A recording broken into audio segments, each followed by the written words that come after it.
Seandainya kita masuk neraka Jahannam, masih ada harapan kita dapat syafaat Nabi Muhammad SAW.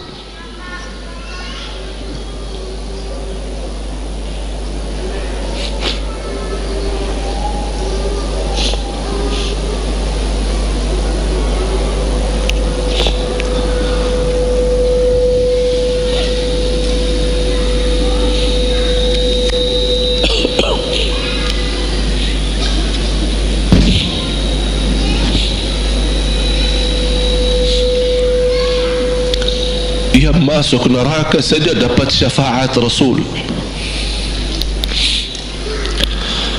Jadi sejauh mana kita bisa mencintai beliau, sejauh mana kita minat mempelajari kehidupan beliau, sejauh mana kita mengenal sunnah-sunnah beliau. Di zaman ini, umat yang paling bodoh terhadap beliau kita, umat Islam.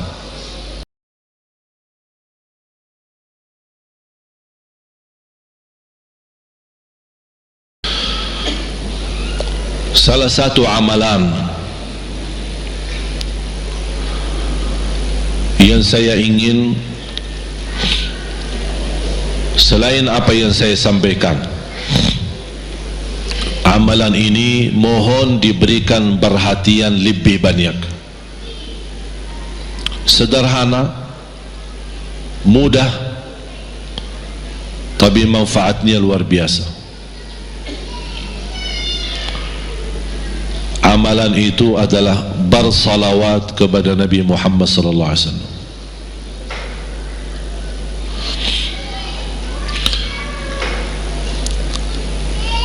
Kali ini saya tidak minta anda bersalawat seperti biasa. Saya yakin Bapak Ibu suka bersalawat. Tapi kali ini saya ingin anda membawa salawat kepada Rasul dengan penuh rasa cinta. Demi Allah jamaah sekalian, tidak ada di antara kita yang bisa dan mampu membalas kebaikan Nabi Muhammad untuk kita semua. Salawat kepada Nabi Muhammad, satu kali salawat kita dapat 10 kali rahmat. Ini baru satu kali dapat 10 kali rahmat. Nabi Muhammad menjadi Nabi kebanggaan kita, rahmatan lil alamin, termulia akhlaknya. Yang paling mulia akhlaknya terhadap istrinya itulah Nabi Muhammad sallallahu alaihi wasallam. Setiap malam saya suka minta maaf sama istri saya. Saya sampaikan, mohon maaf, saya belum mampu menjadi semulia akhlak Nabi Muhammad sallallahu alaihi wasallam. Yang termulia akhlaknya terhadap istrinya Nabi Muhammad. Makanya kata Rasulullah di hadis yang sahih,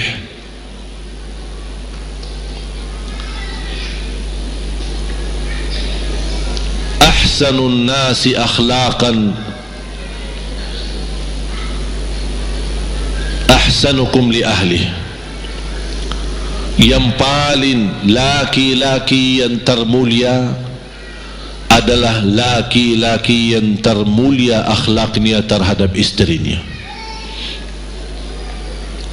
Dan Rasul juga bersabda, dan akulah yang termulia terhadap istri-istriku. Nabi Muhammad itu bukan hanya dengan salawat kita dapat 10 kali rahmat, tapi kita dengan bersalawat kepada beliau dijamin kita dapat syafaat beliau di hari kiamat.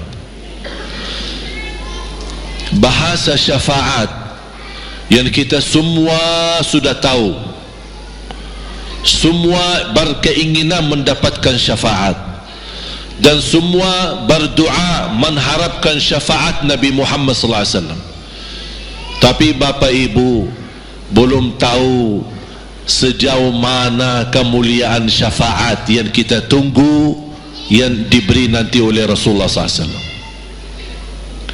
Syafaat Nabi Muhammad sallallahu alaihi wasallam adalah langkah yang kita harapkan, bukan hanya umat Islam, bahkan seluruh umat Yahudi, Nasrani, Buddha, Hindu, seluruh manusia di hari kiamat mengharapkan syafaatnya yang disebut dalam hadis asy-syafa'atul kubra, syafaat yang paling agung yang Allah izinkan Nabi Muhammad untuk diberi kepada seluruh manusia, yang Islam maupun yang tidak Islam. Karena di saat hari kiamat seluruh makhluk Allah subhanahu wa ta'ala, seluruh manusia, bahkan bangsa jin, semuanya berdiri habis dibangkit oleh Allah subhanahu wa ta'ala, semuanya berdiri di hadapan Allah menunggu hisab dimulai lebih dari 50.000 tahun. Bisa enggak terbayang berdiri berapa lama? 50.000 tahun, dan semuanya keadaan laki dan perempuan sebagaimana baru dilahirkan. Bisa enggak Bapak Ibu terbayang? Sekarang mohon maaf, ibu-ibu yang begitu berjilbab, pakaiannya yang rapi dan sopan, Masya Allah, tertib, bersih, make up, cerah mukanya, bisa menarik perhatian. Betul enggak? Bagaimana di hari kiamat? Semuanya di satu tempat, disamakan, laki sama perempuan campur, dan semuanya dalam keadaan sebagaimana baru dilahirkan, tidak berpakaian apa-apa. Ketika Rasul menceritakan kepada Siti Aisyah pun kaget. Ya Rasulullah, laki dan perempuan sama-sama. Kefikiran Siti Aisyah kemana? Malu dilihat oleh orang. Apa kata Rasulullah SAW? Wahai Aisyah, di saat itu kesibukan manusia pandang kepada Allah subhanahu wa ta'ala, menunggu hisab lebih daripada kefikiran yang lain. Bisa enggak terbayang? Saya yakin tidak bisa terbayang. Mohon maaf, apapun kesibukannya, biarpun dahsyat yang menarik perhatian, tetap ada kesempatan masih cuci mata. Betul enggak?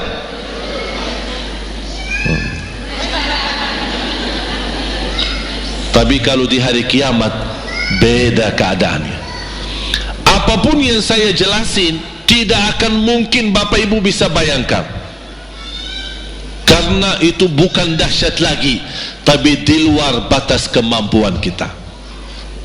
Makanya Siti Aisyah sebagai manusia wajar kalau terkejut. Ya Rasulullah, kami dan laki-laki sama-sama. Rasul maklumi fikiran Siti Aisyah sebagaimana memaklumi fikiran kita yang sama. Tapi ternyata kalau di sana beda. Makanya di saat itu belum lagi matahari didekatkan. Disebut dalam hadis mil, 1 mil. Di dalam satu hadis 1 mil adalah, kalau untuk gelang mata itu kan berapa ukurannya? Berapa senti ya? Sangat kecil. Betul? Kalau dalam bahasa Arab itu namanya mil. Berarti ukuran nanti di hari kiamat kita berdiri 50.000 tahun dan mataharinya dekat seperti ini. Di riwayat mil bukan yang itu maksud, tapi adalah ukuran perjalanan 1 mil. Kira-kira 1 mil cukup jauh? Sama, kurang lebih berapa kilo? 1,5 kilo? Ya, kurang lebih 1,5 kilo. Sekarang jutaan kilometer kita merasa panas.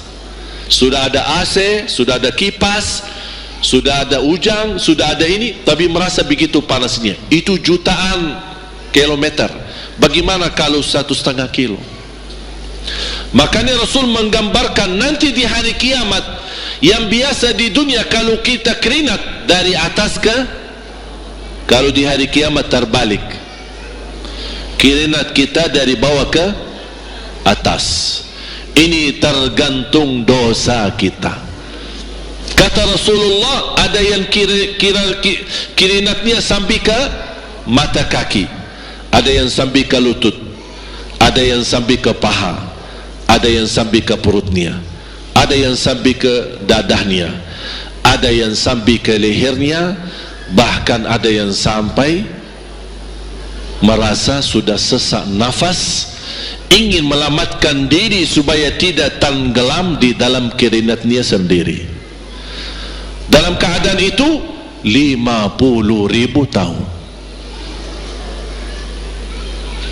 Di situ manusia sudah merasa gelisah, sudah cukup merasa tersiksa. Semua larinya, penolong siapa yang bisa menolong kita?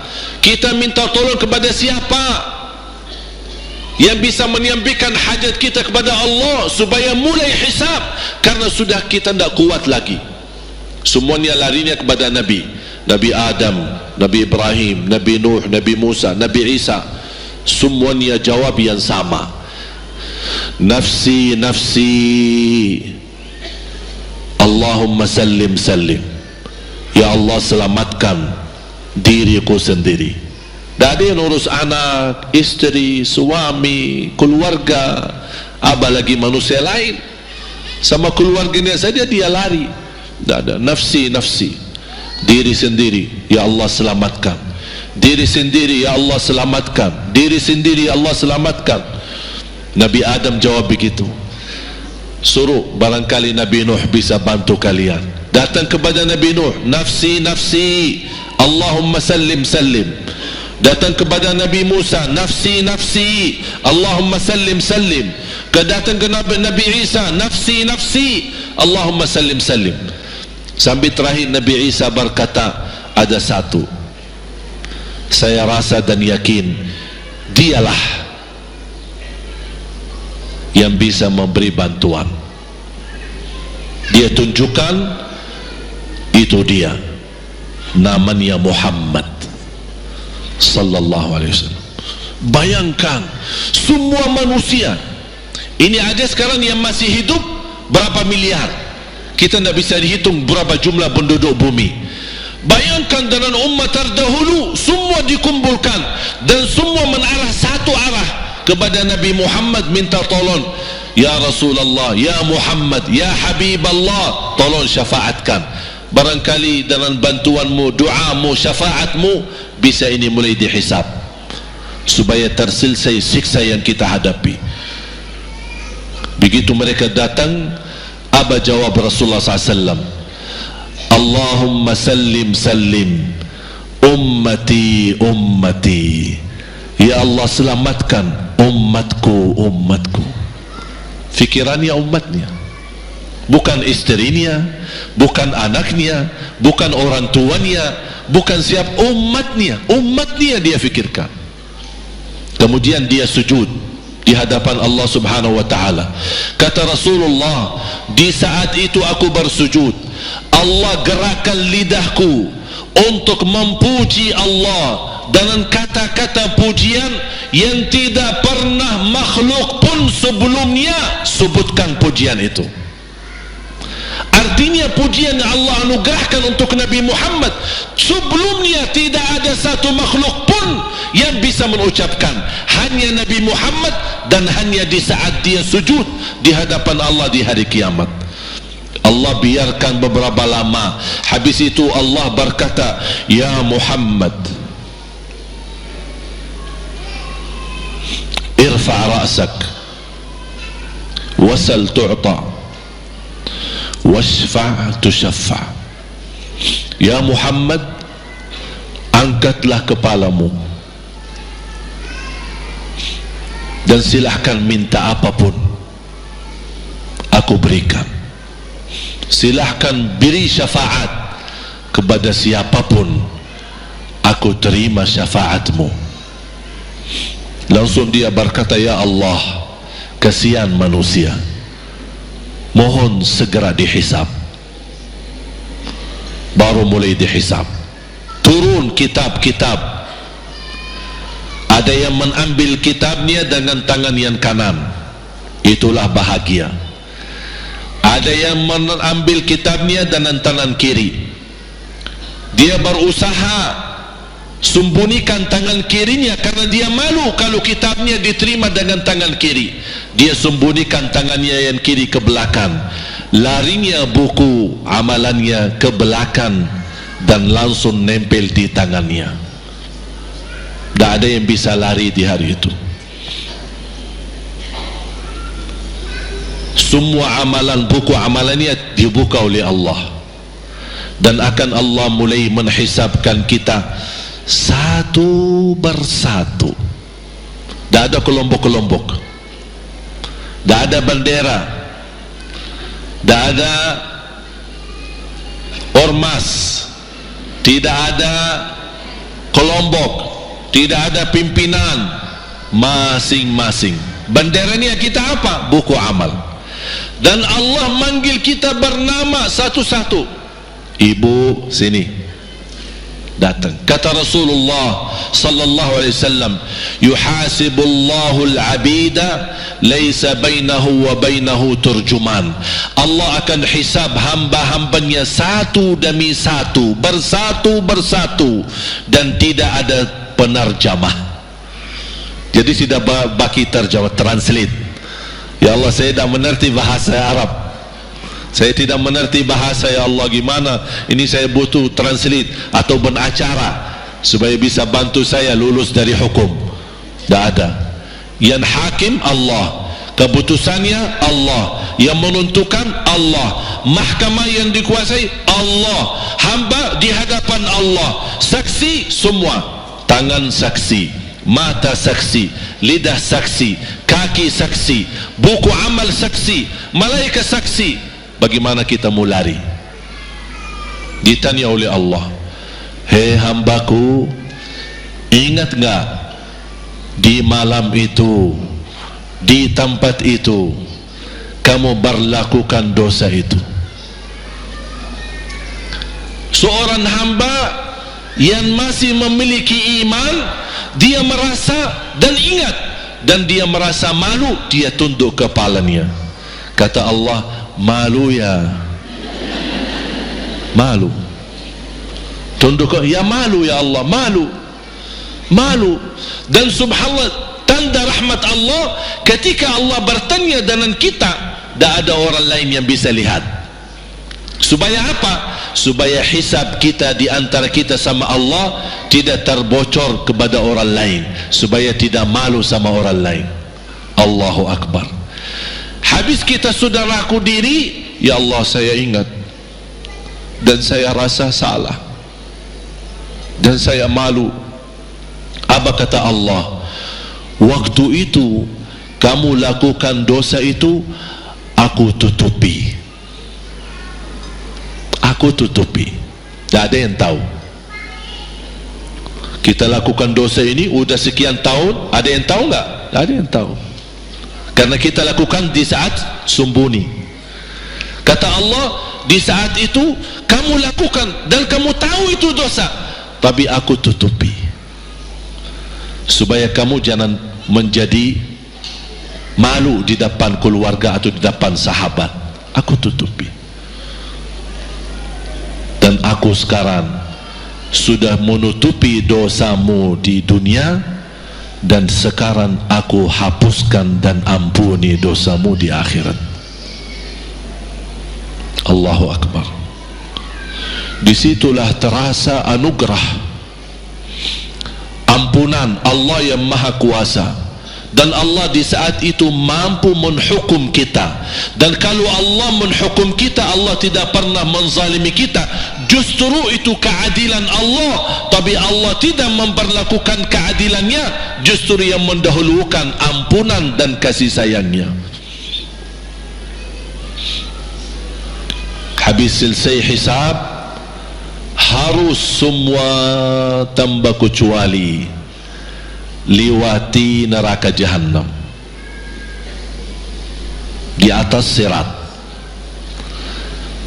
Sirat yang panjang, yang kejam seperti pedang, yang tipis sampai tidak bisa dilihat oleh mata. Katanya tipisnya seperti, subhanallah, imam bisa jalan di atas rambutnya. Kejam lagi, masuk di atas sirat, terus jalan. Di saat itu ada doa yang dia melamatkan kita sampai menuju surga. Nabi Muhammad sallallahu alaihi wasallam, dia sudah duluan. Kalau Sayyidina Abu Bakar berjalanan di atas sirat disebutkan 100 tahun, tapi Sayyidina Abu Bakar satu langkah di atas sirat, langkah kedua di depan pintu surga. Dahsyat. Ini Sayyidina Abu Bakar seperti itu. Bagaimana Rasul? Rasul sudah menunggu di depan, mulai manusia satu persatu jalan di atas sirat, dan Rasul di saat itu sibuk berdoa, Allahumma sallim sallim, ya Allah selamatkan umatku, ummati ummati ummati ummati, sampai mereka terselesai. Sampai di situ saja. Sebelum masuk surga ada berita gembira untuk umatnya Nabi Muhammad sallallahu alaihi wasallam. Tidak boleh ada yang masuk surga, harus berjumpa dengan beliau dulu, tatap muka, dan disediain minum yang disebut air Al-Kautsar, dan di situ banyak gelas. Tinggal kita ambil gelas dan minum. Begitu kita mau ambil gelas dan minum, datang Rasul, jangan kamu minum langsung dari tanganku sendiri. Barang siapa yang minum dari tanganku tidak akan haus selama-lamanya. Allahu Akbar. Di situ terasa kemuliaan. Begitu kebahagiaan kita bertemu dengan Nabi Muhammad dan bisa langsung minum dari tangan Nabi Muhammad sallallahu alaihi wasallam. Bukan hanya begitu saja, bahkan Nabi Muhammad memegang tangan kita, mengajak kita masuk 8 pintu surga. Ada 8 pintu.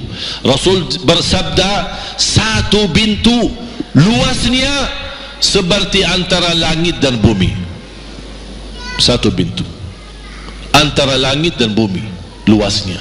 Dan kata Rasulullah, di saat itu akan manusia gesa-gesaan untuk masuk surga. Itu tanda apa? Banyak yang akan masuk. Mudah-mudahan kita terhitung dari yang banyak.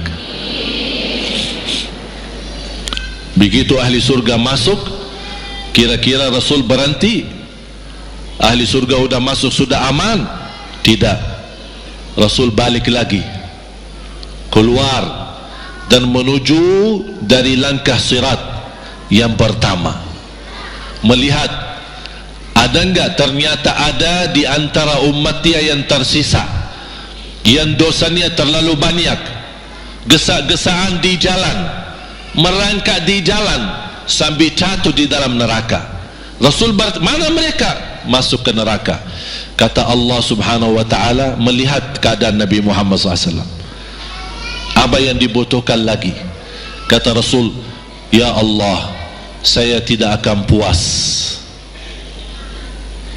masuk surga sampai hamba-hambamu yang ada di neraka, umatku, diselamatkan. Allah subhanahu wa ta'ala mengizinkan Nabi Muhammad keluarkan dari neraka. Dia keluarkan. Sudah cukup ya Nabi Muhammad? Tidak cukup ya Allah, masih ada lagi. Diambil lagi, dikeluarkan, diambil lagi, dikeluarkan. Artinya dari umat Nabi Muhammad yang masih banyak dosanya, yang masih banyak kelewatannya sama Rasulullah, yang tidak pantas memberi kemuliaan kepada Rasulullah SAW, dapat pula syafaatnya Nabi Muhammad. Yang tidak pernah memberi tanda sayang dan cinta kepada Rasul, dapat rasa sayang dan cinta Nabi Muhammad SAW.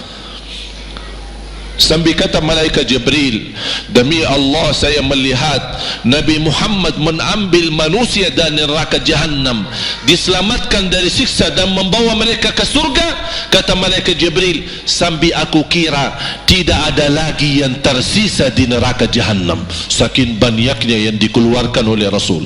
Itu syafaat Rasul sallallahu alaihi wasallam. Oleh karena itu jamaah sekalian, ini yang saya ceritakan. Saya mohon kalau anda lagi bersalawat, ingat itu semua. Nabi Muhammad bukan Nabi yang biasa. Nabi Muhammad adalah Nabi yang penolong kita nanti di hari kiamat. Seandainya kita masuk neraka Jahannam, masih ada harapan kita dapat syafaat Nabi Muhammad SAW.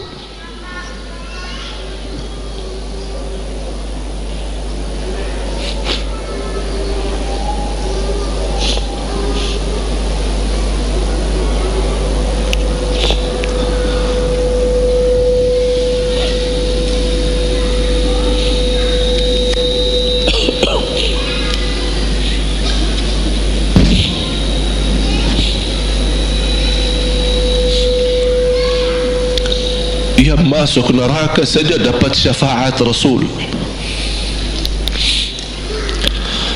Jadi sejauh mana kita bisa mencintai beliau, sejauh mana kita minat mempelajari kehidupan beliau, sejauh mana kita mengenal sunnah-sunnah beliau. Di zaman ini umat yang paling bodoh terhadap beliau kita umat Islam. Kita umat Islam banyak hal yang tidak tahu tentang beliau, tidak tahu bagaimana berjuangan beliau, bagaimana doa beliau untuk kita, bagaimana kesedihan beliau kalau ada di antara kita yang kena musibah atau keburukan, apalagi masuk neraka. Siti Aisyah radhiyallahu anha,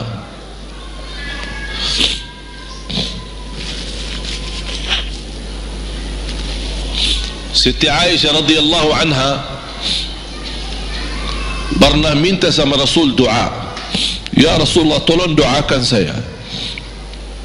Rasul mendoakan, Allahumma ighfir li Aisyah ma taqaddama min dhanbiha wa ma ta'akhkhar, ma qaddamat wa ma akharat, wa ma asarrat wa ma a'lanat. Ya Allah, ampunilah dosa-dosa istriku Aisyah, dosa yang lama, dosa yang baru, dosa yang terang-terangan maupun dosa yang tersembunyi.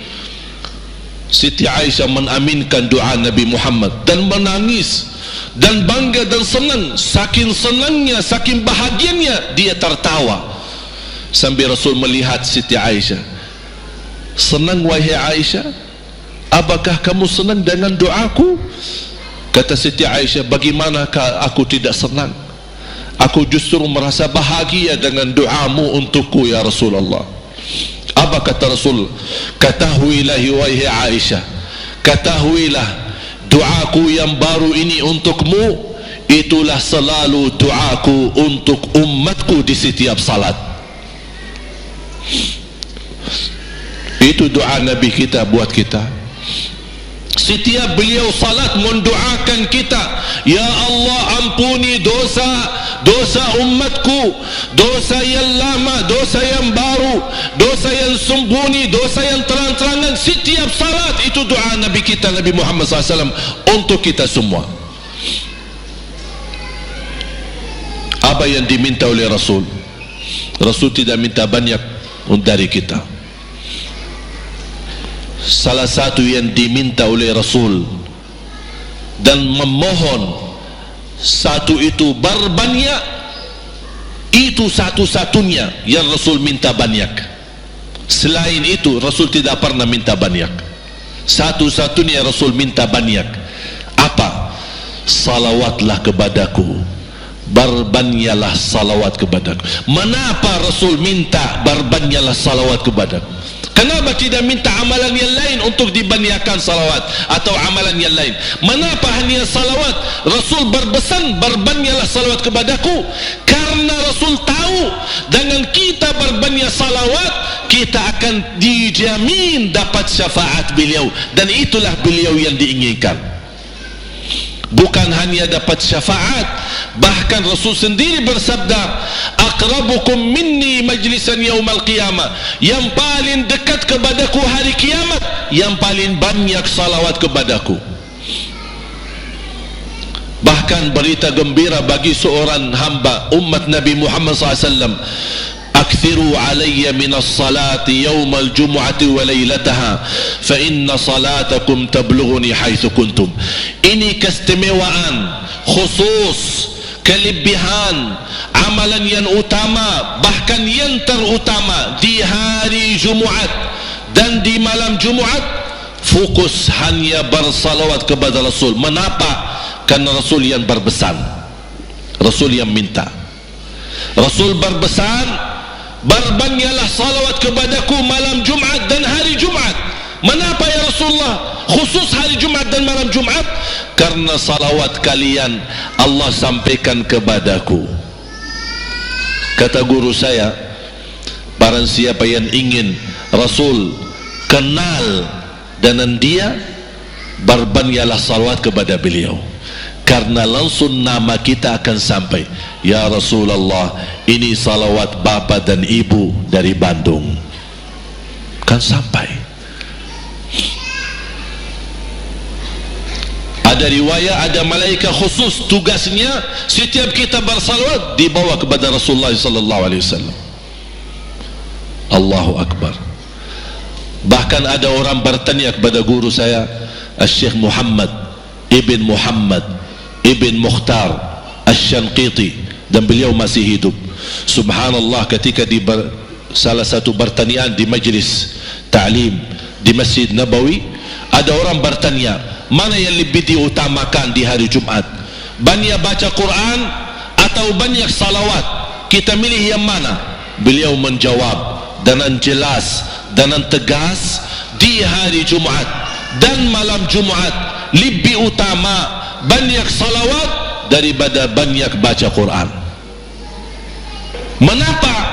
Karena kata beliau, karena itulah permintaan Rasul sendiri, berbanyaklah salawat kepadaku di hari Jumat dan di malam Jumat. Dan banyak riwayat yang lain. Kalau saya sebutin manfaat, keutamaan salawat kepada Rasul, lebih daripada 100 manfaat. Menghilangkan kesusahan, memberi kemudahan lunasi hutang, menyembuh penyakit, menjamin ampunan dosa, mendapat 10 rahmat, mendapatkan syafaat Rasul, posisi kita semakin mulia. Setiap kali kita salawat semakin naik darajat kita. Barang siapa yang salawat kepadaku 10 kali, dapat 10 kebaikan, dapat 10 rahmat, dihapus 10 kejahatan, dan naik 10 darajat, dan di akhirat dapat syafaatku. Luar biasa. Hadis yang terakhir, Ubay bin Ka'ab radhiyallahu anhu berkata, ya Rasulullah, aku suka berdoa karena salawat, arti salawat adalah doa. Arti salawat doa. Ya Rasulullah, aku suka berdoa, berapa dari doaku saya jadikan untukmu Artinya berapa persen ya, kalau bahasa kita berapa persen kira-kira. Kalau misal saya doa 10 minit, berapa menit untuk Rasul dan yang sisanya buat aku. Contoh, aku kalau berdoa, ya Allah ampuni dosaku, ya Allah murahkan rezeki, sembuhkan penyakit, Allahumma salli ala Muhammad wa ala ali Muhammad. Berarti lebih banyak untuk diri kita, baru untuk Rasul. Sahabat itu ya Rasulullah bertanya, ya Rasulullah, berapa bagian dalam doaku saya jadikan untukmu? Apa kata Rasul? Kata Rasulullah SAW, ma syi'ta wa in zidta fahuwa khairul lak. Ya terserahmu, mau doa bagaimana untukku, ya terserahmu, tapi semakin banyak untukku, semakin banyak manfaatnya untukmu. Apa kata sahabat? Ya Rasulullah, saya akan jadikan separuh doaku hanya salawat kepadamu. Artinya kalau saya doa 10 menit, 5 menit salawat dan 5 menit doa untuk diriku sendiri. Apa kata Rasulullah? Terserahmu, wa in zitta fahuwa khairul lak. Kalau kamu berani tambah, itu jauh lebih baik untukmu. Tawar menawar sama Rasulullah SAW, sampai di ujung hadis beliau berkata, ya Rasulullah, saya janji doaku semuanya untukmu. Artinya apa? Kalau dia angkat tangan berdoa, tidak satu pun minta buat dirinya. Bismillahirrahmanirrahim. Allahumma salli ala Muhammadin wa ala ali Muhammad. Allahumma salli ala Muhammadin wa ala ali Muhammad. Allahumma salli, sampai selesai. Tidak minta ampunan, tidak minta rezeki, tidak minta sehat, tidak minta keturunan, tidak minta apa-apa, hanya fokus dengan salawat. Karena dengan salawat, apa yang kita niatkan terkabul.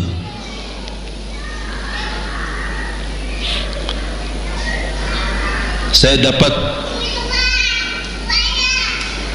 dari guru saya, nanti saya akan ceritakan bagaimana cara berdoa. Kata sahabat, ya Rasulullah, saya akan jadikan doaku hanya salawat kepadamu. Apa jawab Rasulullah SAW? Idzan taf'al yukfa hammuk wa yughfaru dhanbuk wa tuqda hajatuk. Kalau kamu lakukan hanya doamu, hanya salawat kepadaku, akan dihilangkan segala kesusahan, diampuni segala dosa, dan dikabulkan segala hajat. Kata ulama, apa yang diharapkan oleh manusia? Hidup di dunia tambah susah dan hidup di akhirat tambah dosa. Betul? Itulah kita dapat dengan salawat kepada Nabi Muhammad SAW. Berdoa, ketika anda berdoa, contohnya seperti ini. Setiap anda berdoa, biasa mulai dalam bismillah dan memuji Allah Subhanahu wa ta'ala. Cukup satu kata memuji Allah dalam segala pujian, alhamdulillahi rabbil alamin. Segala puji bagi Allah. Ini mewakili semua pujian yang lain. Asmaul husna, segala sifat agung, segala kemuliaan diwakili oleh satu kata, alhamdulillahi rabbil alamin. Kata sederhana, kata tidak terlalu panjang, tapi maknanya sangat luas. Oleh karena itu boleh diulangi berkali-kali, alhamdulillahi rabbil alamin, alhamdulillah, sampai benar-benar merasa di hati. Karena ini ucapan mewakili segala pujian yang kita ingin sampaikan kepada Allah. Karena ada pujian yang kita ingat, ada pujian kata-kata yang kita tidak hafal. Dengan alhamdulillahi rabbil alamin mewakili segala pujian kepada Allah Subhanahu wa ta'ala. Kemudian bersalawat, Allahumma salli ala Muhammadin wa ala ali Muhammad kama sallaita ala Ibrahim wa ala ali Ibrahim innaka Hamidum Majid. Silahkan doa, ya Allah ampunilah dosaku.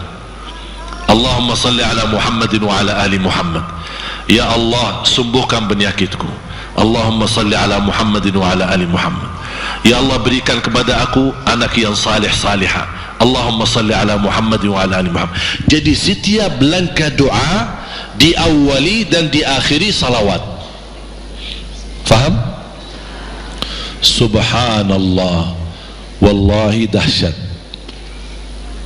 Saya tidak bisa cerita apa lagi. Mau cerita apa lagi? Wallahi dahsyat. Saya tidak pernah istiqamah menamalkan doa seperti ini. Alhamdulillah, selalu terkabul. Bahkan nyata Allah kasih, udah selesai. Wallahi jamaah sekalian, salawat kepada Nabi Muhammad bukan budaya, bukan kebiasaan, tapi amalan yang sangat manfaat buat keselamatan kita, kebahagiaan kita di dunia maupun di akhirat. Bahkan keselamatan buat anak kita, salawat kepada Nabi Muhammad SAW. Terakhir sekali lagi, ketika anda bersalawat, apa yang saya cerita tadi tolong dihadirkan dalam fikiran. Siapa Nabi Muhammad itu? Nabi Muhammad penolong kita di hari kiamat. Nabi Muhammad yang membawa syafaat untuk kita. Nabi Muhammad yang menunggu kita di surga. Nabi Muhammad yang membela kita di saat kita berdiri di hadapan Allah. Nabi Muhammad yang akan membantu mendoakan kita saat jalan di atas sirat. Nabi Muhammad yang mendampingi kita nanti ketika kita minum dari air Al-Kautsar. Nabi Muhammad yang menemani kita masuk ke dalam surga. Nabi Muhammad yang tidak pernah lupa sama kita. Makanya ketika anda bersalawat dan membawa perasaan dan membawa penghayatan ini, InsyaAllah jemaah sekalian akan terasa, ya Allah, ternyata indahnya salawat kepada Rasul, karena sudah kontak di hati. Apalagi kalau anda begitu salawat dan salam, Rasul jawab kita, Waalaikumsalam ibu. Tapi cuma kita tidak dengar. Dia dengar salawat kita, dia dengar salam kita, tapi kita tidak mendengar jawab beliau. Allahu Akbar. Wallahi kalau bisa kita rasakan, wallahi ibu bapak akan sendiri menangis tanpa merasa. Sendiri, kok tiba-tiba nangis, kok tiba-tiba kok tidak bisa tahan diri. Karena Nabi Muhammad itulah yang semestinya sudah menguasai hati kita, sudah ada di hati kita, sudah mempenuhi rasa cinta di dalam hati kita.